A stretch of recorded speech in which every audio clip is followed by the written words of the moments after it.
You're watching Northern Crimes. Oregon is one of the most beautiful states in the country.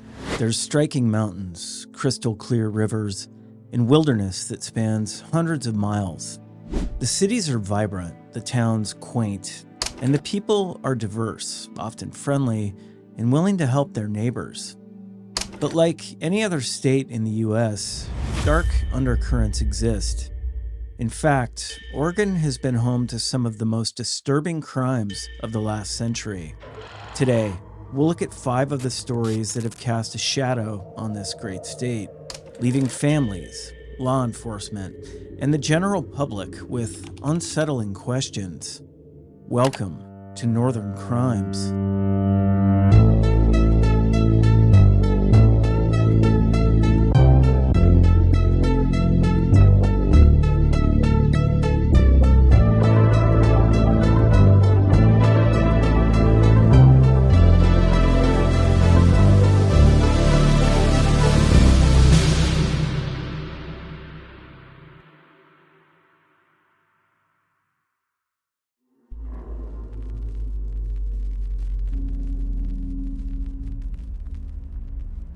Gresham, Oregon, January 17th, 1994.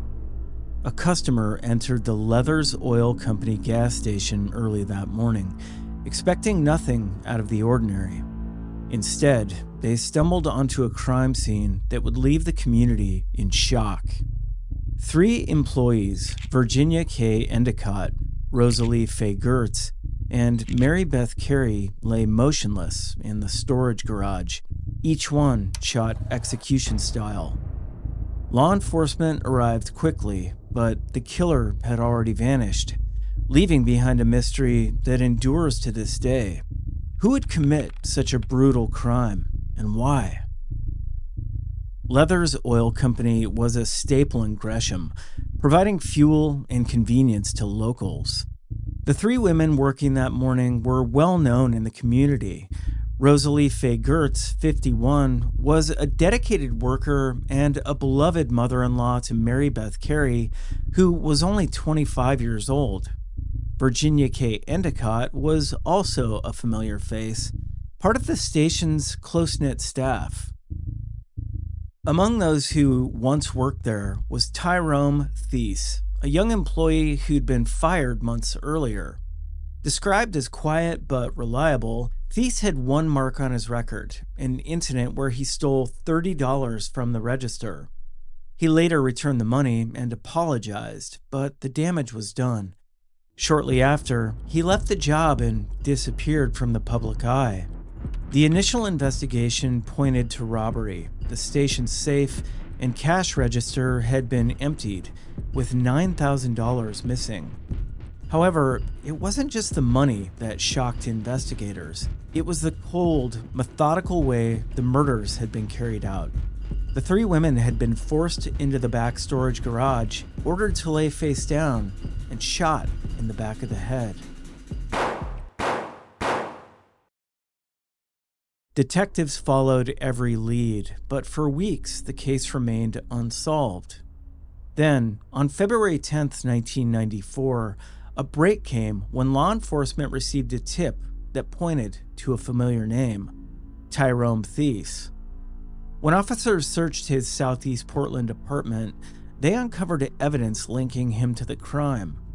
An arrest warrant was issued on February 16th, but by then, Thies had vanished. As the investigation expanded, authorities turned their attention to Thies' known associates.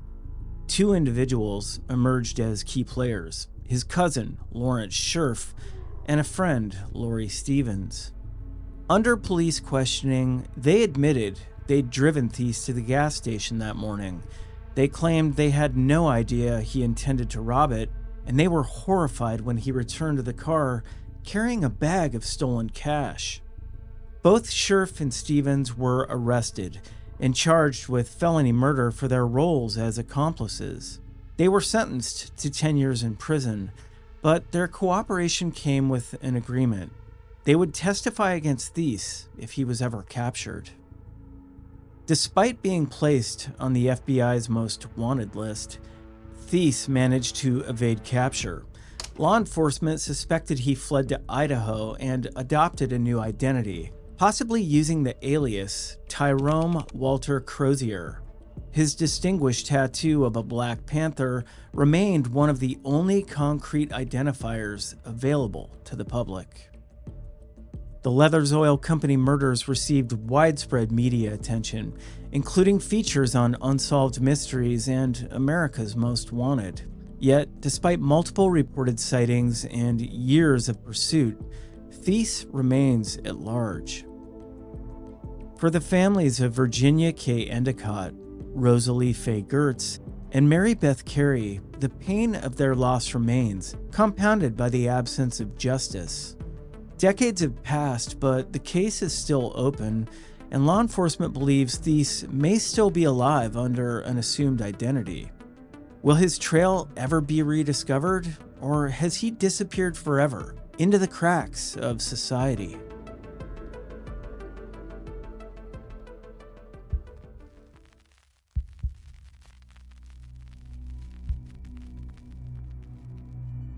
Salem, Oregon, 1984. The disappearance of two young women within months of each other sent shockwaves through this otherwise peaceful community. Both cases ended tragically, their bodies found miles apart, each bearing signs of horrifying violence. These crimes, linked by their brutality, led investigators to William Scott Smith, a man whose actions would forever scar Salem's history. But what drove him to commit such heinous acts? William Scott Smith was born on April 29, 1959. Raised in Oregon, his early life gave little indication of the violence he would later unleash. Dropping out of high school, Smith took on various odd jobs, including working as a fry cook. His brushes with the law began in 1978, when he was convicted of second-degree burglary in Salem. Though sentenced to a 1-year suspended term, his criminal behavior escalated in the years to come. Smith's trouble with the law wasn't limited to theft. In 1979, he faced charges for second-degree assault, but was acquitted. He later moved to Boise, Idaho, where his criminal tendencies took on a more sinister nature. In 1981, he was convicted of indecent exposure, and in 1982, his name surfaced during the investigation of a local girl's unsolved murder. Under mounting scrutiny, Smith returned to Oregon, where he felt less visible to law enforcement. The first victim, Rebecca Darling, was a 21-year-old convenience store clerk working the graveyard shift on February 19, 1984. She was last seen alive by a customer around 3:20 a.m. By 3:50 a.m., the store was deserted and Rebecca was missing. More than a month later, her body was discovered along the Little Pudding River, strangled with a rope and her hands bound behind her back. Less than 2 months later, Catherine Redmond, 18, vanished after attending a fraternity party at Willamette University. Her car was discovered abandoned with the engine running, but she was nowhere to be found. 4 days later, her body was located just miles from where Darling had been found. Catherine had been sexually assaulted and died from traumatic asphyxiation. Witnesses near the scene recalled seeing an older model Pontiac station wagon, which became a crucial clue. By April 18, 1984, investigators had identified William Smith as a person of interest. He drove a car matching the description given by witnesses, and he'd suspiciously called for a tow truck near the site of Redmond's murder. Before authorities could bring him in, Smith was arrested for making obscene phone calls, a charge that would ultimately lead to his downfall. On April 26th, Smith was arraigned on 2 counts of first-degree murder. The evidence against him was overwhelming, including physical evidence, and witness testimonies linking him to both crime scenes. He waived his right to a jury trial, and the judge found him guilty on all counts. Smith was sentenced to 2 consecutive life terms in prison, with no possibility of parole for at least 40 years. While Rebecca Darling and Catherine Redmond's cases were solved, another mystery lingered. The 1982 disappearance of Sherry Irely, an 18-year-old pizza delivery girl. For decades, her family searched for answers until cold case detectives revisited Smith in prison. In 2007, Smith confessed to abducting and strangling Irely during a botched ransom attempt. Although her body was never recovered, his confession provided some closure, and he received a 3rd life sentence. Smith's involvement in additional murders, including that of Terry Monroe in 1981, further cemented his legacy as one of Oregon's most dangerous criminals. Decades after his capture, the pain endured by his victims' families remains a testament to the devastation caused by his actions. William Scott Smith's crimes revealed a calculated pattern of violence that shook Salem, Oregon to its core. What drives a person to commit such acts? And are there other cases that will forever remain buried?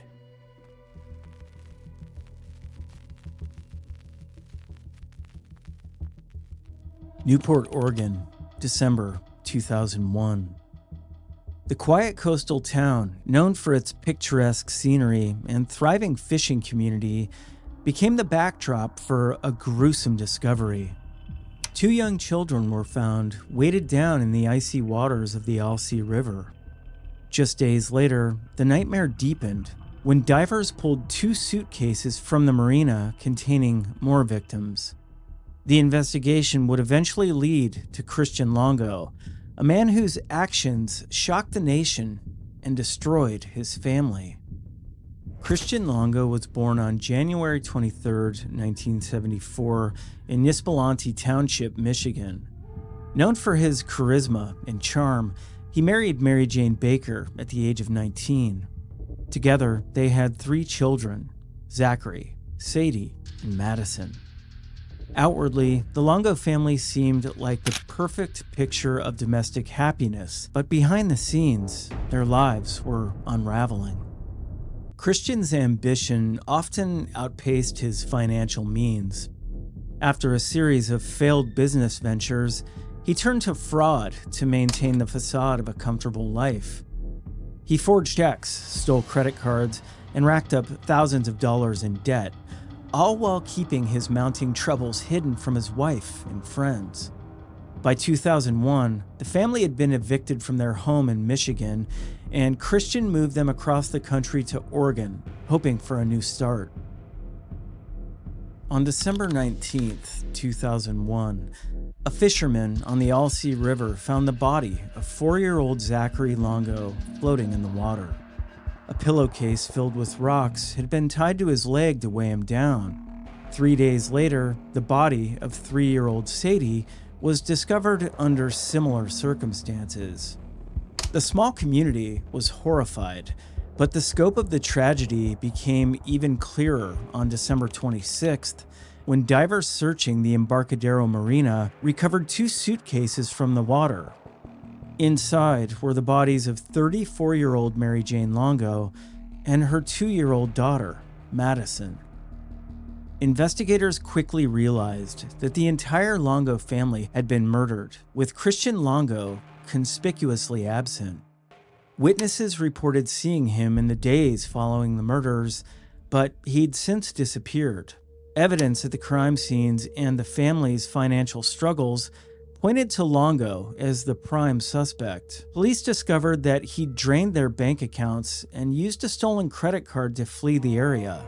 On December 27th, a federal warrant was issued for his arrest, and his name was added to the FBI's 10 Most Wanted list. Eventually, authorities tracked Christian Longo to Cancun, Mexico, where he was living under the stolen identity of Michael Finkel, a former New York Times journalist. He spent his days lounging at resorts and befriending tourists, far removed from the horrors he'd left behind. On January 13th, 2002, Mexican authorities arrested him in the town of Tulum, about 80 miles south of Cancun, and extradited him to the U.S. During his trial, Longo initially claimed that Mary Jane had killed their two oldest children in a fit of rage, and that he, in shock, had killed her and their youngest daughter. This narrative quickly fell apart, though. The prosecution presented overwhelming evidence of premeditation, including how Longo had carefully staged the murders and disposed of the bodies. In April 2003, Christian Longo was convicted on 4 counts of aggravated murder and sentenced to death. However, due to the moratorium on executions in Oregon, he remains on death row at the Oregon State Penitentiary. Longo's case raises haunting questions about the true depths of human desperation. How can someone reach such a breaking point, and what warning signs are missed before such tragedy unfolds?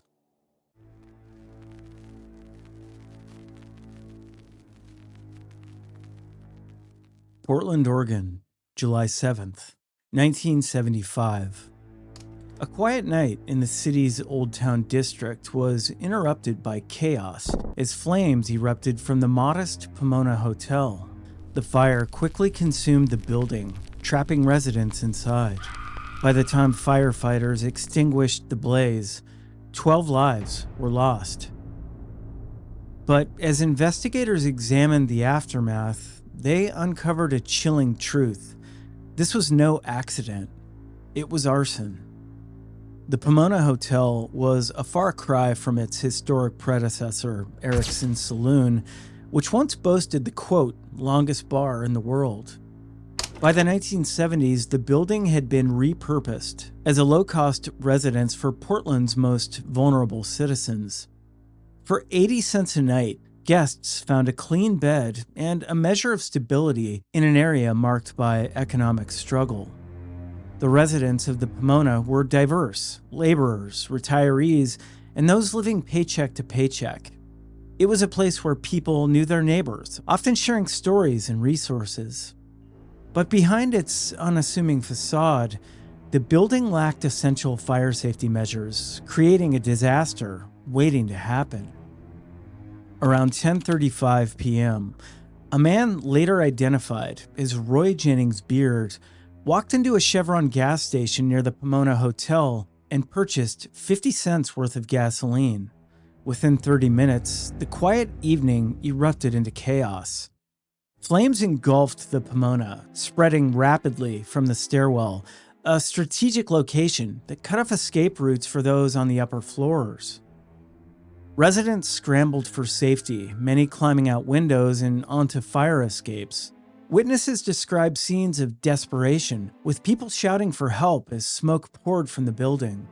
Firefighters arrived to find an inferno, with blistering temperatures reaching 1,000 degrees on the 3rd floor. Despite their efforts, the fire claimed 8 lives that night, with 4 more victims succumbing to injuries in the following weeks. Investigators quickly determined the fire was intentionally set. A discarded gasoline canister near the building pointed to arson.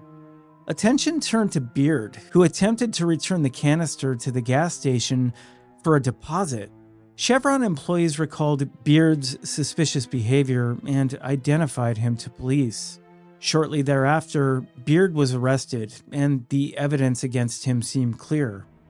However, his mental health became a contentious issue. Despite multiple witnesses and forensic links, a court ruled Beard incompetent to stand trial. He was institutionalized rather than imprisoned, leaving many questions about his motivations unanswered. Today, the site of the Pomona Hotel has been rebuilt, offering affordable housing to those in need. Yet, for survivors and families of the victims, the scars remain. The fire's devastation serves as a haunting reminder of the consequences of negligence and unchecked danger.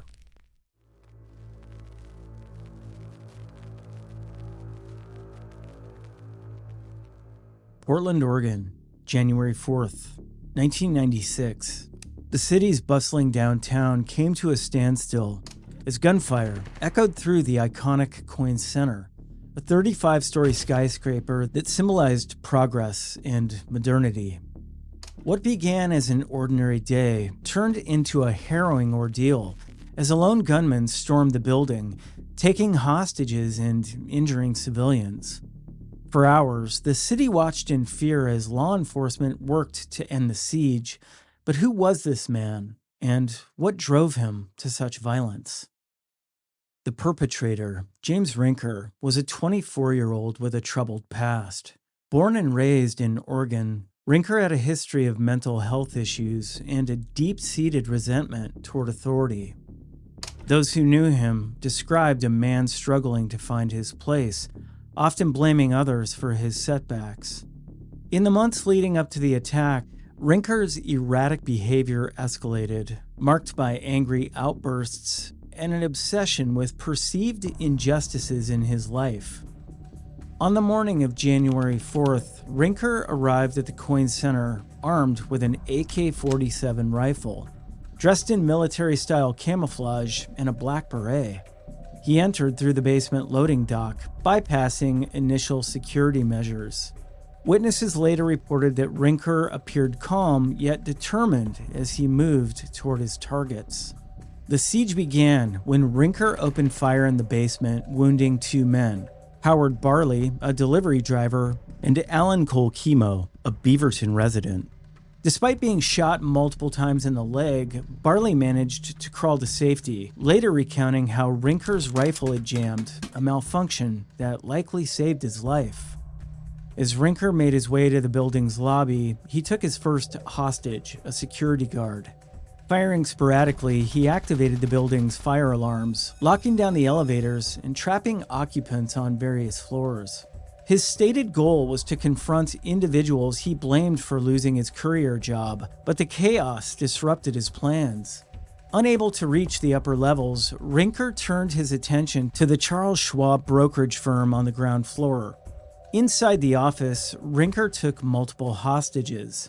For over 4 hours, he held them at gunpoint, issuing incoherent demands and railing against financial institutions, government corruption, and the media.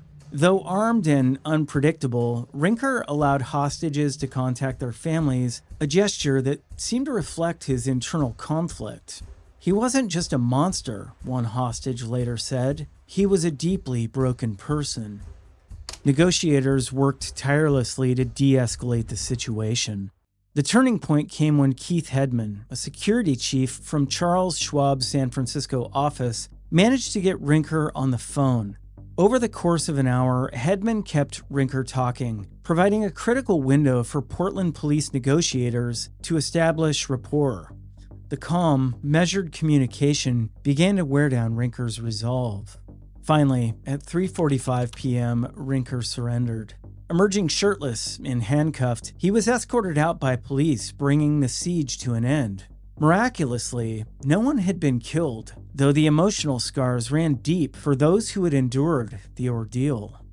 Rinker was charged with multiple counts of attempted murder, kidnapping, and weapons violations. During the trial, his defense team highlighted his history of untreated mental illness, arguing for leniency. However, the severity of his actions left little room for mercy. In 1997, Rinker was sentenced to 300 years in prison with no possibility of parole until 2266. He remains incarcerated, a reminder of the tragic consequences of untreated mental health issues and unchecked rage. Oregon's striking landscapes and vibrant communities contrast sharply with the haunting stories of these crimes. From a senseless triple homicide in Gresham to the chilling acts of Christian Longo and the devastation of the Pomona hotel fire, these cases remind us of the shadows that can hide in even the most picturesque places. Darkness often lingers where we least expect it, waiting for someone to finally uncover the truth.